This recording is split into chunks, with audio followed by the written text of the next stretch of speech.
Factories once filled with thousands, now silent. Streets lined with abandoned homes, for sale signs multiplying, entire neighborhoods fading into memory. In 10 U.S. cities that will be wiped out in the next recession, you will see how places like Gary, Indiana lost 61% of their population after steel jobs vanished, and how Detroit's $20 billion bankruptcy left a metropolis teetering on the edge. What if your hometown is next? The warning signs are everywhere, but most Americans are missing them until it is too late. The real danger is not just decline, it is how quickly a community can vanish when the next shock arrives. Are you sure your city is safe? Gary, Indiana was never meant to be just another Midwest city. In 1906, U.S. Steel built Gary from the ground up, a company town designed to feed the world's hunger for steel. For families like the Lisaks, the mill was more than work. Lisa's grandfather arrived in the 1920s.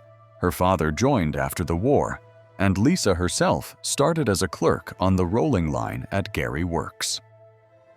Back then, the city pulsed with 30,000 steel jobs. Main Street buzzed. The Gary Roosevelt Panthers played to packed stadiums. Every block told the same story: steady paychecks, union cards, and a sense that the good times would last. But prosperity in Gary was always tied to the blast furnaces. When global steel demand shifted in the 1970s, layoffs came in waves. By 1990, the Gary Works plant employed just 6,000. Lisa's brother lost his job that spring. The next year, her uncle was let go after 27 years. The jobs didn't come back. By 2015, only about 5,100 steelworkers remained. The city's population, once 175,000, shrank by more than half. Abandoned homes outnumbered occupied ones on some streets. School enrollment collapsed. Local businesses shuttered. Unable to survive on shrinking paychecks and empty neighborhoods, pollution lingered long after the paychecks stopped. Gary's air and soil, once the price of prosperity, became a barrier to new investment. Blight spread. City services struggled to keep up as the tax base evaporated. Lisa's parents' church merged with two others just to pay the heating bill. The city's efforts to attract new employers stalled against a legacy of contamination and a workforce trained for jobs that no longer existed. For families like Lisa's, the mill's decline was more than a job loss. It was the unraveling of a community built on a single promise. Here's the real problem. Gary never had a plan B. The city's fate was welded to steel, and when the furnaces cooled, the foundation cracked. In a place where one company wrote the rules, a single downturn set off a chain reaction. Jobs vanished, families moved out, and the city's future dimmed. The warning isn't just about Gary. It's about every American town that bets everything on one industry and wakes up to find the factory gates locked for good. Detroit, Michigan, once called the Motor City, built its fortune on a single bet: that the world would always need more cars, and that Detroit would always be the place to make them. In 1950, nearly 1.8 million people called Detroit home: engineers, line workers, machinists, and families who trusted that a job at Ford, Chrysler, or General Motors meant security for life. The big three automakers did not just provide paychecks. They built schools, funded parks, and filled city coffers with tax dollars. Every new model rolling off the line meant another year of prosperity. By the early 2000s, that foundation was already crumbling. Global competition, automation, and a hit string of industry crises sent auto jobs fleeing to the suburbs, the South, or overseas.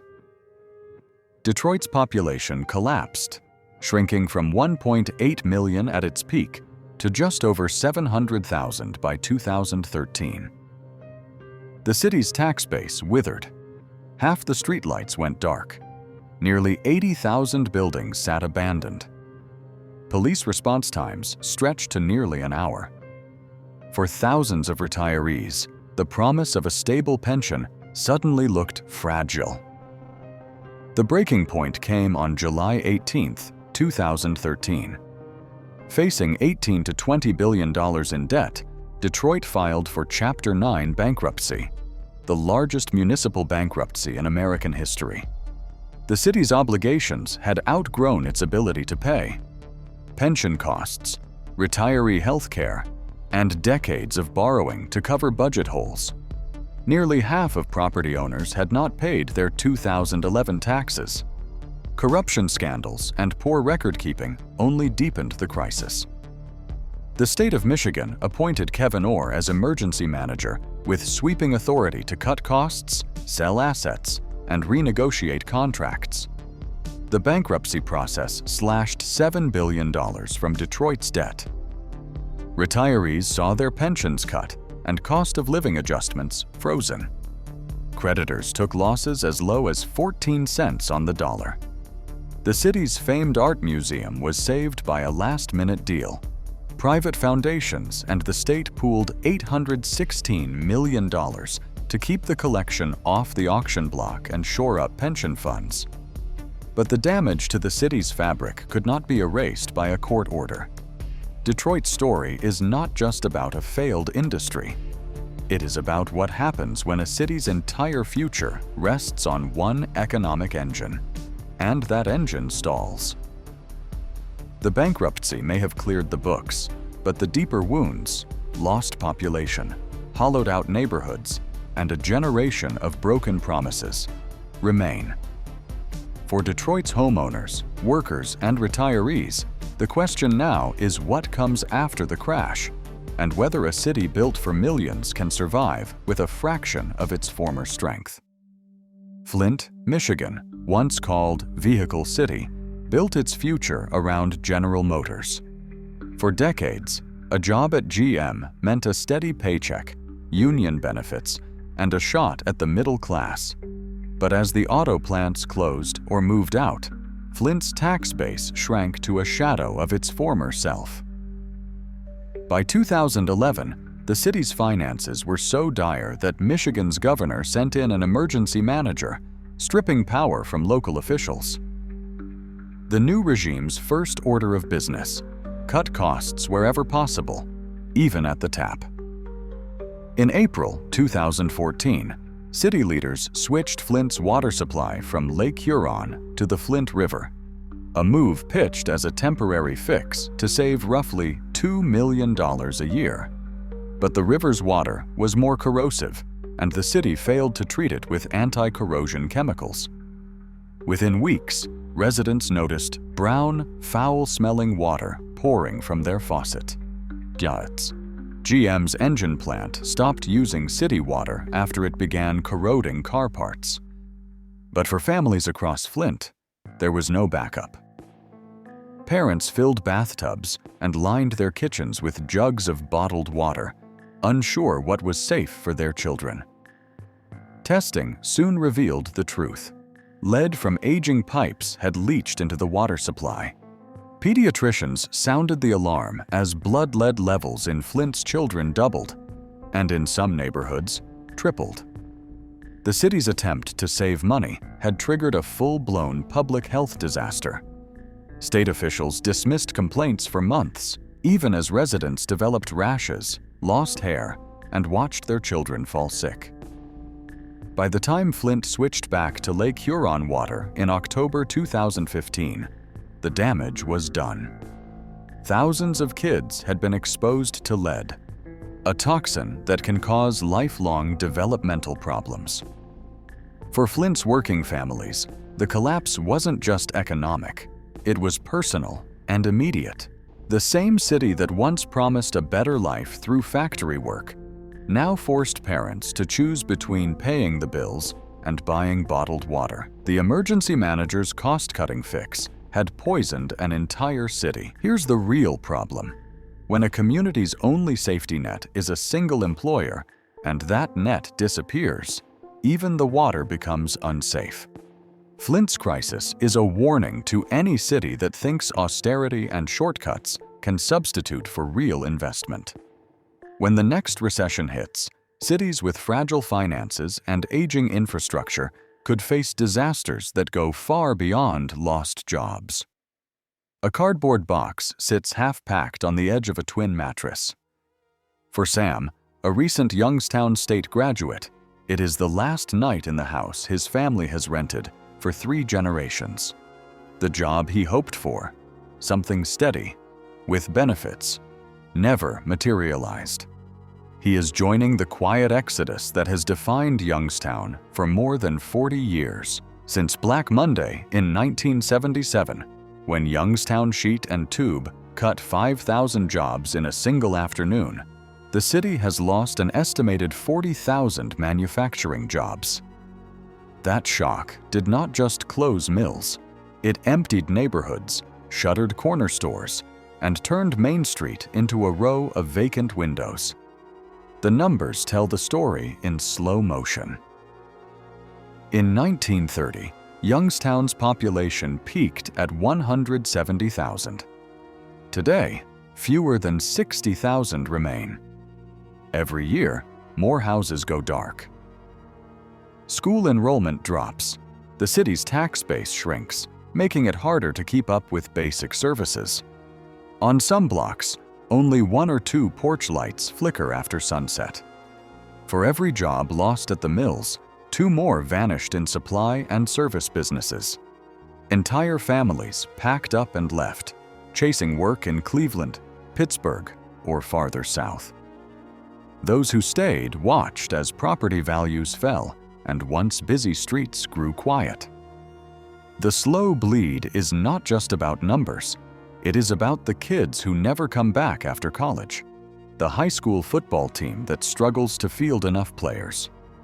The church is merging because there are not enough parishioners to keep the lights on.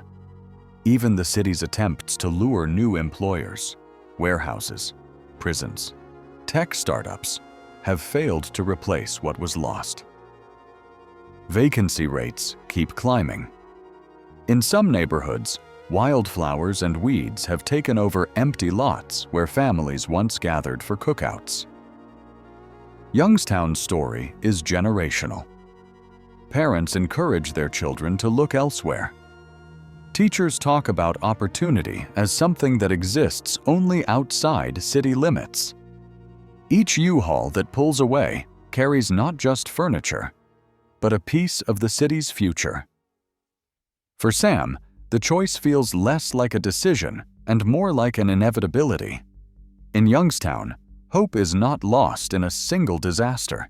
It seeps away, year after year, as the last to leave locks the door behind them.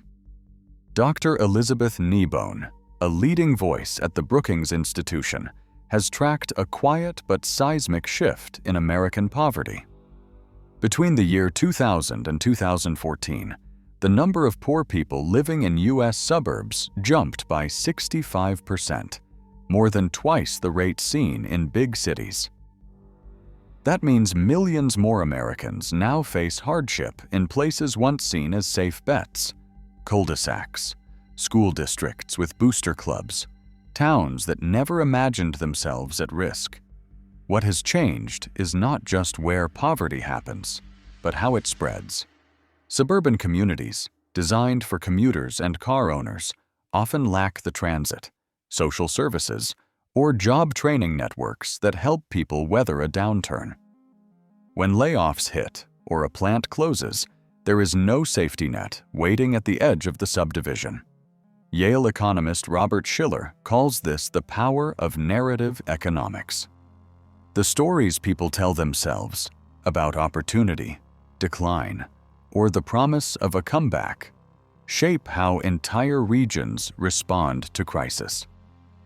When headlines warn of factory closures or shrinking school budgets, families tighten spending, businesses pull back, and the local economy contracts even faster.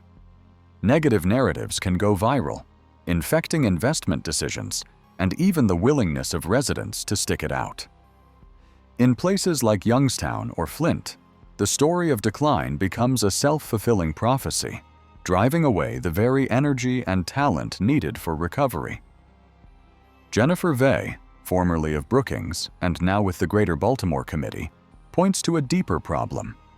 Most American cities and their suburbs still struggle to diversify. The economic base in many regions remains dangerously narrow, with too many jobs tied to a single sector: steel, autos, oil, or even higher education. When that anchor industry stumbles, the ripple effects hit housing, tax revenue, and local services all at once. Vey's research shows that cities with weak diversification face longer recoveries and steeper losses, especially when leadership fails to plan for a different future.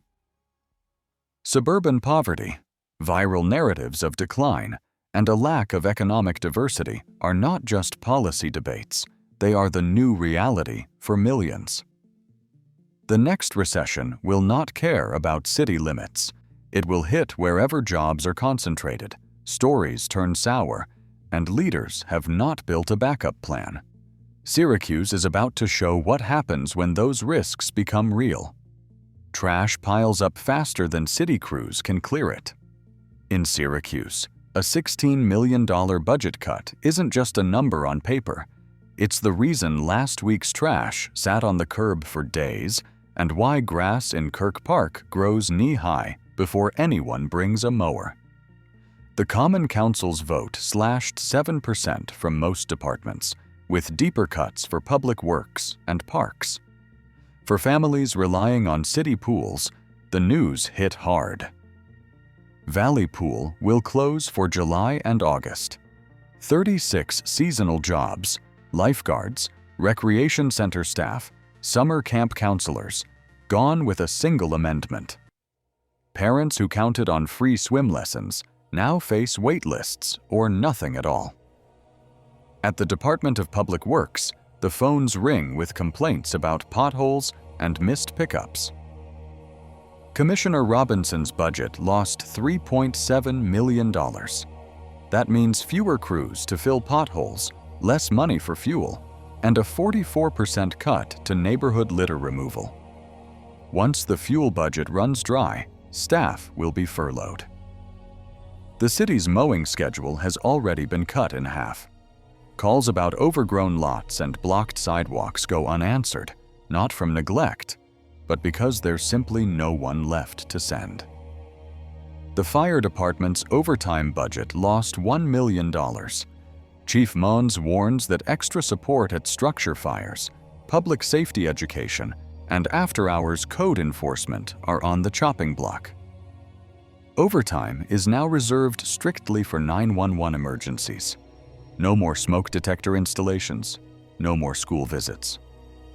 Firefighters brace for longer shifts as alarm volume reaches record highs. Police face a $3.5 million reduction. The Armory Square detail, officers patrolling the city's busiest nightlife district, will end. So will the panhandling and loud party details, with calls for help redirected or left to wait. No new police academy class means no fresh recruits this year. Festival and parade coverage, once a staple of summer, will shrink or disappear. The Parks Department will lose 3 programming positions and 1 GIS analyst. Fewer hands mean fewer summer events, less maintenance, and longer waits for repairs. Forestry crews, already stretched thin, will scale back hazard tree removal. For residents, the changes are immediate: longer grass, fewer safe play spaces, and empty recreation centers when school lets out. Inside City Hall, department heads scramble to rewrite schedules and shift resources. Each cut means a service lost, a pool closed, a street unplowed, a call unanswered. For Syracuse, austerity isn't a distant threat. It's the new normal, visible on every block where city government once promised more. The next recession won't need to wait. For thousands here, the collapse is already underway. Drilling rigs once dotted the horizon in Midland, Texas, a city that lives and dies by the price of oil. When crude traded above $100 a barrel, jobs flooded in from across the country. Restaurants stayed open late. Apartment rents soared. But the oil market does not keep promises. In 2015, prices plunged below $30. Within months, the Permian Basin lost over 25,000 jobs. Midland's unemployment rate doubled. Home values fell by more than 30%, leaving new arrivals underwater on their mortgages. For families who had moved for six-figure salaries, the bust meant pink slips and empty subdivisions. Mayor Jerry Morales now faces a familiar dilemma: how to build a city when every boom is shadowed by the threat of another bust. The city's tax base swings wildly with every oil cycle. During downturns, local businesses shutter, school budgets tighten, and infrastructure projects stall. Midland's leaders talk about diversifying, attracting tech startups, expanding healthcare, but oil still pays most of the bills.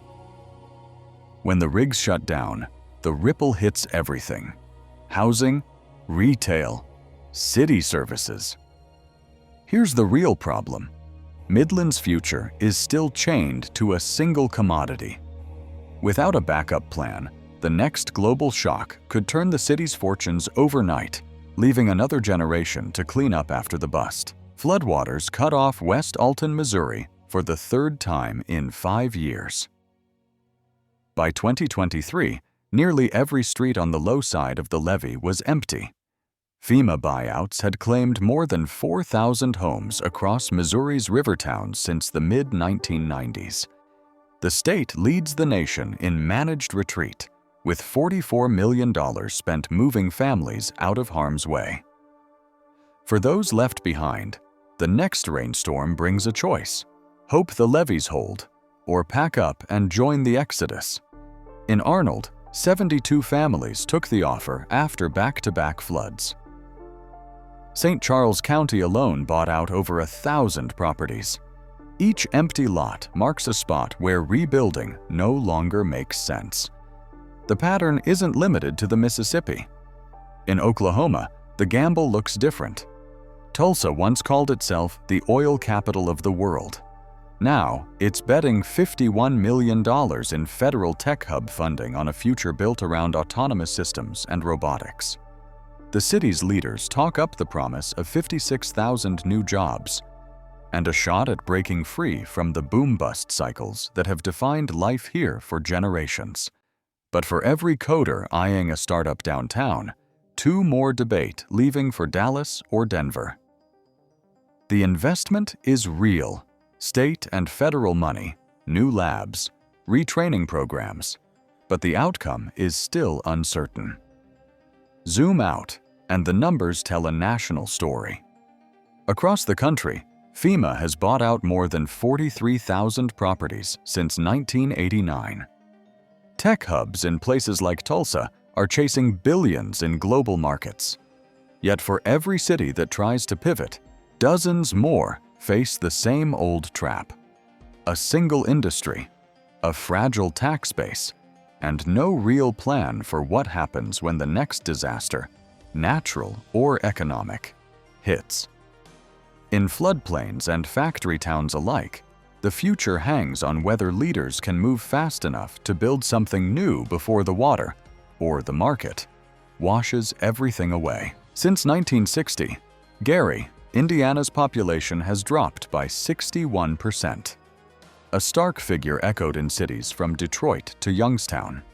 This documentary has shown that single-industry dependence, whether in steel, autos, or oil, leaves communities dangerously exposed. Detroit's $18 to $20 billion bankruptcy in 2013, Youngstown's loss of 40,000 jobs, and Syracuse's $16 million in service cuts are not isolated events. They are evidence of a national pattern. Yet, many city budgets and plans remain unpublished or incomplete, and the full impact of climate risks on smaller towns is still being documented. What's clear is that the collapse isn't theoretical. These cities are losing people, jobs, and services in real time. The evidence leaves no doubt. Without urgent diversification and proactive planning, the next recession will not just test these cities, it could erase them from the map. The warning is in the numbers, and the choice to act remains.